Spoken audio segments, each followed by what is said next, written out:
Bismillahirrahmanirrahim. Assalamualaikum warahmatullahi wabarakatuh. Alhamdulillahirrabbilalamin. Wabihi nasta'inu ala umuri dunia waddin. Wassalatu wassalamu ala asrofil anbiya wal mursalin wa ala alihi washabbihi ajmain, amma ba'du. Pertama-tama dan yang paling utama, marilah kita panjatkan puja-puji serta syukur kita kehadiratil Rabbi yang mana telah memberikan saya kesempatan dalam waktu ini. Tak lupa salawat serta salam selalu tercurah limpahkan kepada junjungan kita Habibana wa Nabiyana wa Maulana Muhammad Sallallahu Alaihi Wasallam. Langsung saja, saya Kurniano Aziza dari PGMI 2B akan menjelaskan tentang program kurikulum yang ada di sekolah saya. Semoga bermanfaat. Nah, yang pertama adalah latar belakang. Sebelum kita memasuki program kurikulum, mungkin kita dapat menyimpulkan bahwa madrasah atau sekolah merupakan lembaga pendidikan yang menunjang proses pembangunan masyarakat dan turut bertanggung jawab meningkatkan taraf hidup mereka. Di sini madrasah merupakan lembaga pendidikan yang dimana lembaga pendidikan tidak bisa berjalan lancar jika tidak ada kurikulum.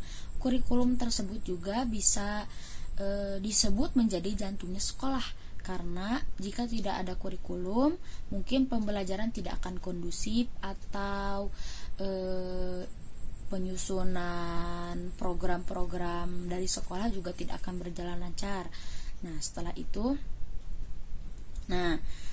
kita sebagai guru atau sebagai calon guru pastinya ingin membuat para peserta didik menjadi bisa atau menjadi pintar dalam berpendidikan. Mereka bisa menggapai cita-cita mereka. Nah, untuk mendapatkan pelayanan tersebut, untuk mendapatkan hal yang ingin dicapai tersebut, kita harus memberikan pelayanan yang berbasis pendidikan yang berkualitas. Madrasah juga harus dapat menjalin kerjasama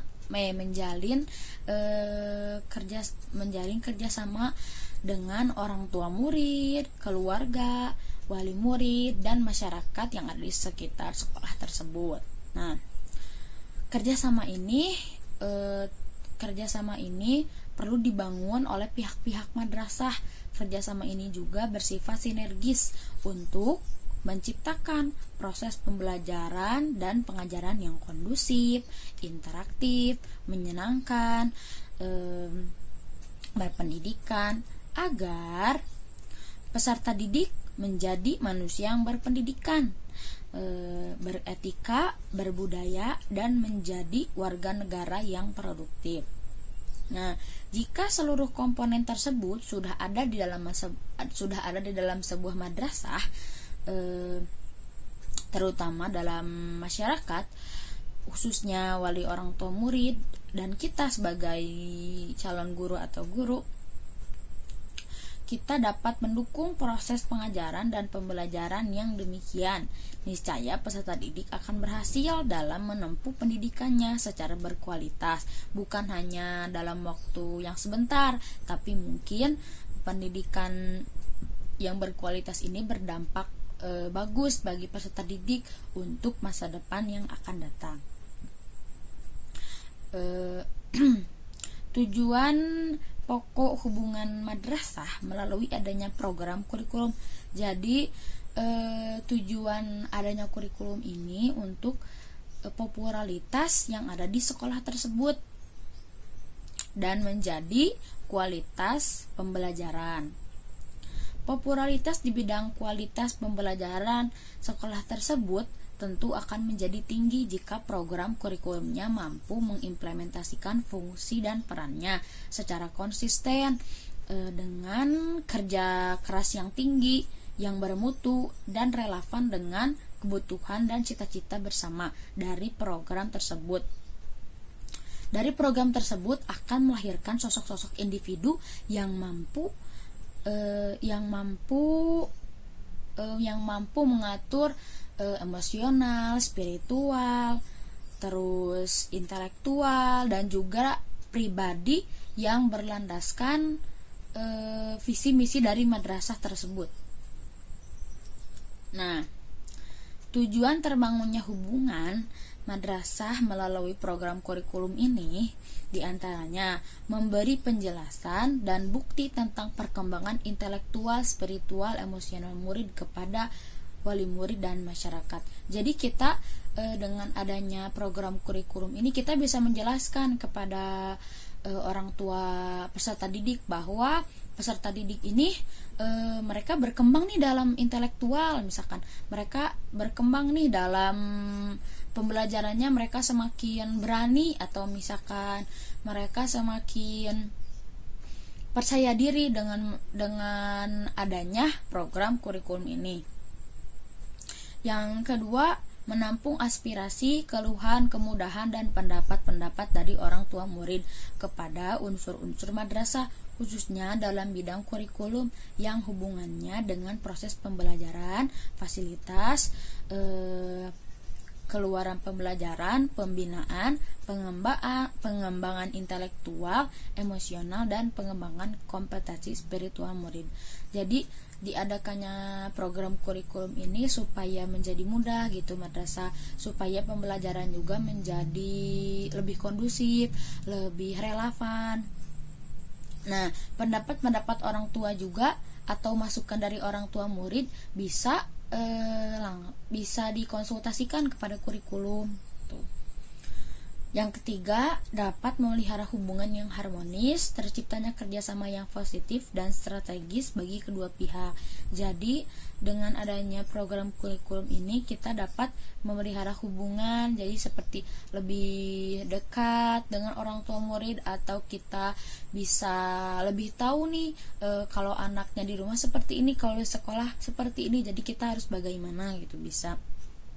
Nah, selanjutnya ada dasar pelaksanaan program kurikulum, yaitu yang pertama Undang-Undang Dasar Republik Indonesia Nomor 20 Tahun 2003 tentang Sisdiknas. Yang kedua ada Undang-Undang Dasar Nomor 22 Tahun 1999 tentang Otonomi Daerah Pasal 11 Ayat 2. Yang ketiga PPRI Nomor 19 Tahun 2005 tentang SNP. Dan yang terakhir ada kalender pendidikan di MIT Araudo atau di MI tempat saya belajar, tahun pelajaran 2022 dan 2023. Yang selanjutnya ada tugas dan fungsi kurikulum di sekolah. Nah, tugasnya kurikulum itu membantu kepala madrasah dalam melaksanakan tugas yang berhubungan dengan kurikulum yang meliputi penyusunan dan implementasi rencana kerja yang harus dibuktikan dengan ketersediaannya jumlah administrasi kurikulum. Adapun rencana kerja kurikulum yang sudah dibuat harus dijalankan dengan melibatkan guru mata pelajaran, wali kelas, koordinator, KBM, dan guru piket. Jadi kurikulum ini sangat berpengaruh bagi sekolah, terutama dalam membantu kepala madrasah. Kurikulum sangat berkaitan dengan sekolah. Contohnya dalam melaksanakan tugas saja kurikulum harus membantu kepala madrasah untuk penyusunan administrasi, rencana kerja sekolah, dan lain-lain. Yang selanjutnya ada tahapan kegiatan operasional. Yang pertama sebagai koordinator dan guru piket. Yang kedua, peka terhadap kondisi dan situasi pembelajaran. Yang ketiga, menciptakan pembelajaran yang berkualitas. Berkualitas itu seperti bisa jadi disebut bagus, pembelajarannya tidak membosankan gitu. Yang keempat, melakukan supervisi kelas baik formal ataupun informal. Supervisi dilakukan oleh kepala sekolah di luar jam pembelajaran misalkan. 5, memberi atau menolak guru izin tidak mengajar. Yang keenam, menggerakkan kerja guru piket. Yang ketujuh, menggerakkan dan memperdayakan guru-guru mata pelajaran. Yang kedelapan,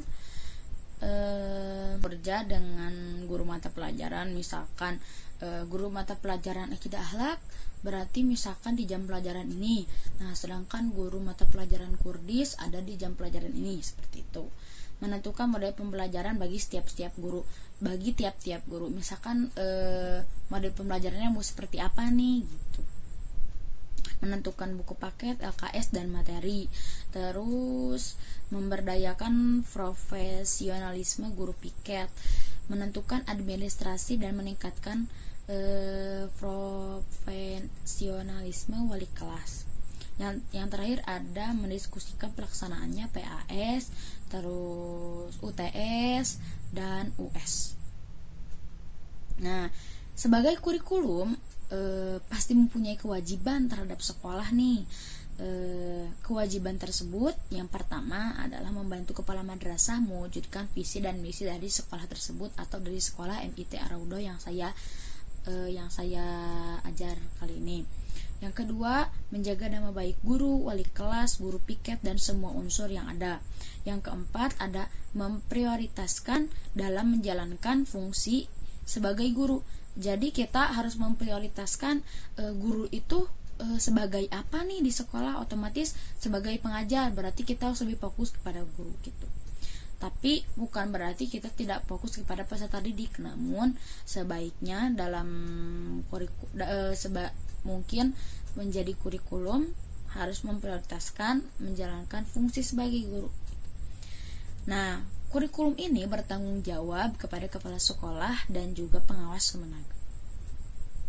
Nah, kurikulum mempunyai program kerja umum seperti membangun dan meningkatkan komitmen dan keaktifan peran serta guru mata pelajaran, wali kelas, guru piket, koordinator KBM dan koordinator lainnya guna meningkatkan mutu pembelajaran dan pendidikan di MIT Ar-Raudhah.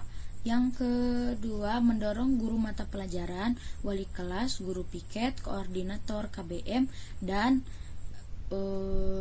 koordinator lainnya untuk menjalankan tugas pokok dan fungsinya masing-masing. Nah, yang terakhir ada meningkatkan peran aktif, kreatif, dan inovatif selaku kurikulum. Adapun materi kurikulum dimaksud di atas jabarkan secara rinci sebagai berikut. Nah, materi-materi tersebut seperti program tahunan, program semester, program harian, ataupun mingguan gitu. Mungkin saya akan meringkasnya menjadi beberapa saja, tidak akan menyebutkan semua. Yang pertama, program tahunan ada menentukan jenis-jenis format administrasi wali kelas. Misalkan wali kelas mempunyai apa saja, absensi, agenda, terus anekdot siswa, atau misalkan anekdot siswa itu seperti kita anak-anak hari ini belajar apa nih gitu. Kita misalkan mau belajar membuat mind mapping atau mau permainan sambil menghafal. Nah, kita bisa tuliskan di buku tersebut. Yang kedua ada membuat jadwal pelaksanaan sholat duha di jam dan hari efektif. Mungkin kalau di MI ini dilaksanakannya sholat duha setiap hari dari jam 8 sampai jam setengah 9 sholat duha. Nah, yang ketiga membuat komposisi wali kelas, guru mapel, dan guru piket. Misalkan wali kelas belajarnya pada hari Senin, sebagai wali kelas harus ada di dalam kelas tiap hari. Sedangkan guru mata pelajaran pasti punya aturan jam pelajarannya di setiap kelas masing-masing. Wali kelas pada hari apa, guru mapel pada hari apa, guru piket di hari apa bisa memasuki kelas untuk mengecek anak-anak gitu. Yang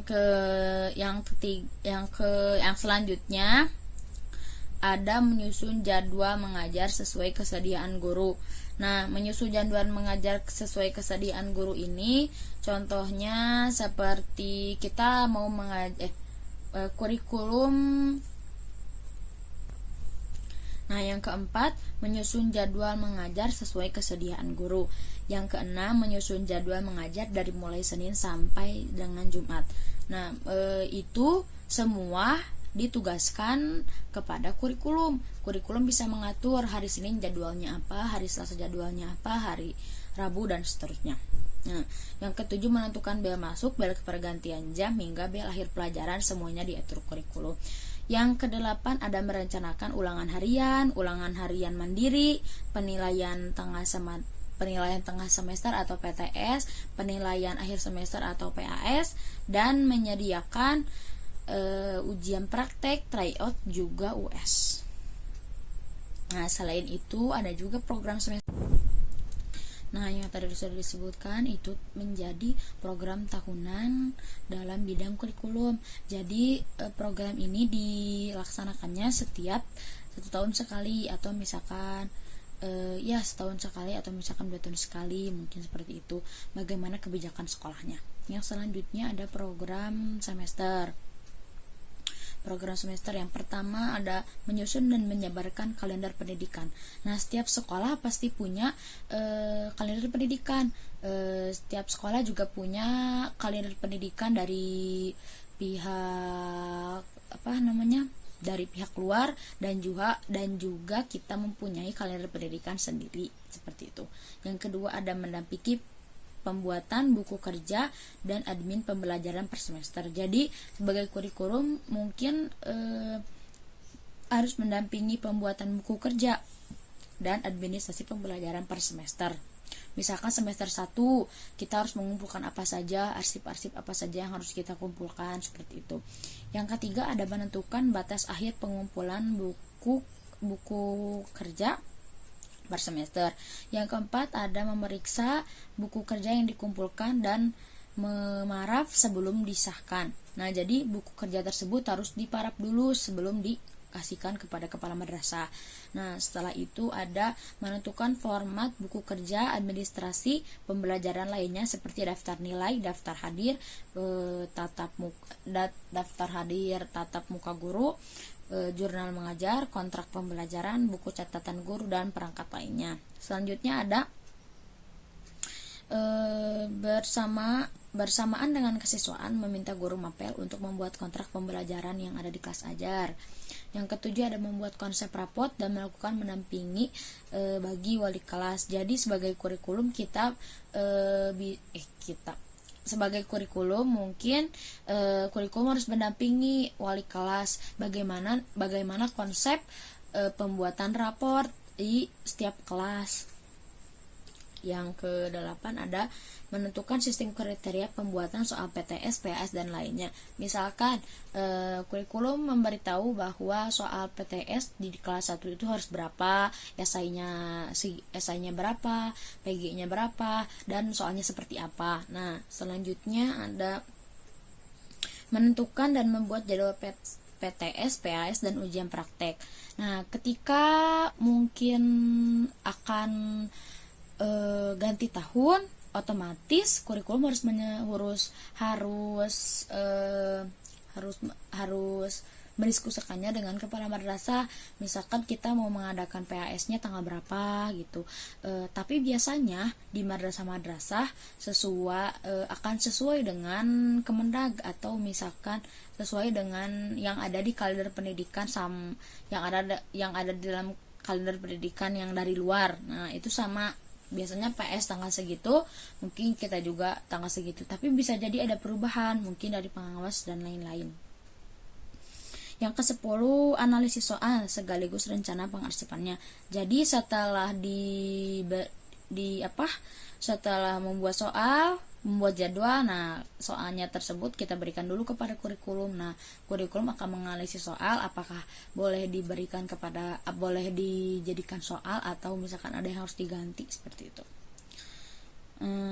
Selanjutnya ada menentukan nilai peserta didik, terus membuat rencana pelaksanaan ulangan harian dan lain-lain, memeriksa administrasi, membuat jadwal pendampingan wali kelas, menginput nilai rapot, membuat rencana pengadaan pengelolaan media atau sarana, Yang selanjutnya menjalankan tugas lainnya berdasarkan kreativitas dan pertimbangan efektivitas dan efisiensi.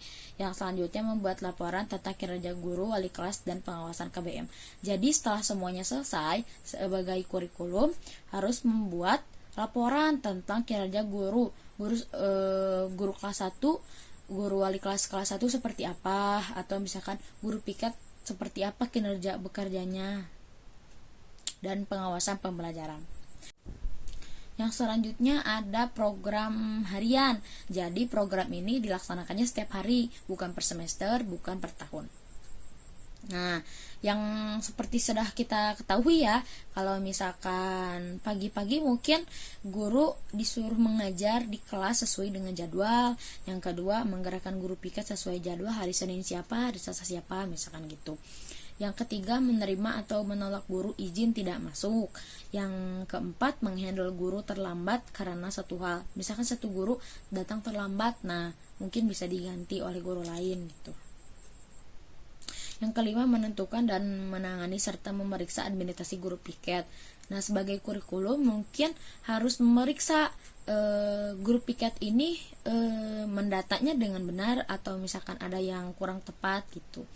Yang keenam, meminta bantuan guru dan staf lain yang tidak mengajar untuk masuk kelas jika jumlah gurunya yang tidak hadir lebih banyak daripada jumlah guru piket.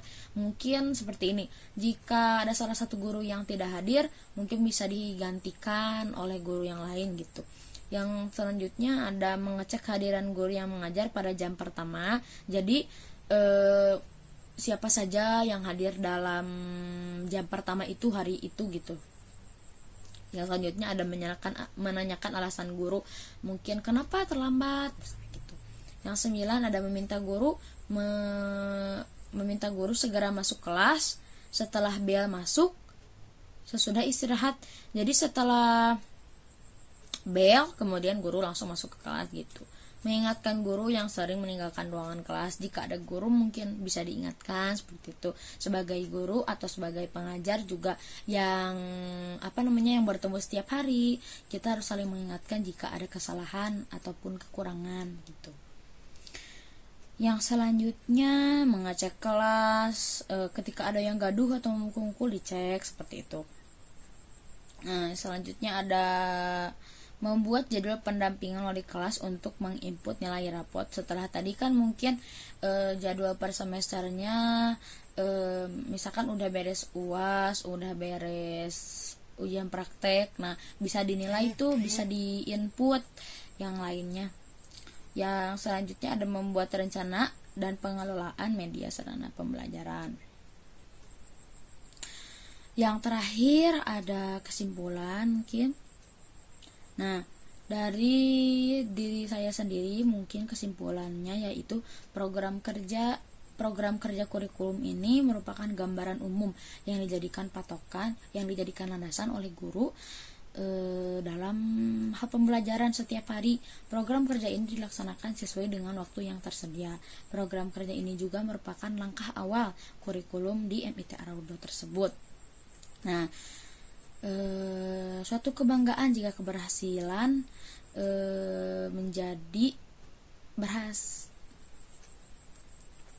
keberhasilan suatu program kerja bisa tercapai apabila semua pihak yang terkait dilibatkan dan turut berperan serta aktif dan kreatif dalam melaksanakan kegiatan tersebut. Mengingat banyaknya kegiatan pekerjaan harus dijalankan dan dikerjakan oleh kurikulum, maka mutlak diperlukan satu pedoman dan rambu-rambu untuk mengatur kegiatan yang dimaksud guna menentukan langkah dan digunakan sehingga kegiatan dapat disegala dengan lancar. Nah, karena tugas ini tugas kurikulum, namun tetap saja jika sudah dalam satu naungan atau misalkan sudah dalam satu madrasah, kita harus tetap bersama-sama dari mulai kepala madrasah, pihak kurikulum, pihak kesiswaan, pihak guru piket. Dilaksanakannya bekerja sama ini antara pihak-pihak yang lain agar bisa mencapai satu tujuan yang sama seperti itu. Pelaksanaan kegiatan tersebut senantiasa mendapatkan dukungan dari semua pihak. Nah, tidak boleh ada yang saling gimana-gimana antara guru gitu. Harus saling harus saling mendukung, terutama dari pimpinan yayasan tersebut. Nah, di samping itu, untuk mengendalikan semua jalannya kegiatan, pimpinan senantiasa harus melakukan koordinasi, motivasi, dan monitoring serta evaluasi terhadap guru-guru yang ada. Jadi, setelah kita menerapkan kurikulum ini di dalam sekolah kita, mungkin harus juga didampingi oleh pimpinan melalui koordinasi, terus sharing-sharing dengan guru-guru yang lain dan melakukan evaluasi seperti itu. Jadi mungkin kurikulum ini sangat berpengaruh bagi sekolah, juga sangat menjadi nomor satu gitu di sekolah. Jika pembelajaran tidak sesuai, terus pengajaran guru-gurunya tidak efektif, mungkin di sekolah tidak akan menjadi maju jika sudah ada kurikulum tapi pihak-pihak yang lainnya seperti itu. Nah, jadi kita harus bisa bekerja sama, terutama dalam satu naungan, dalam satu madrasah seperti itu. Sekian presentasi dari saya. Mohon maaf bila banyak kesalahan, karena saya masih dalam tahap belajar. Wassalamualaikum warahmatullahi wabarakatuh. Syukran.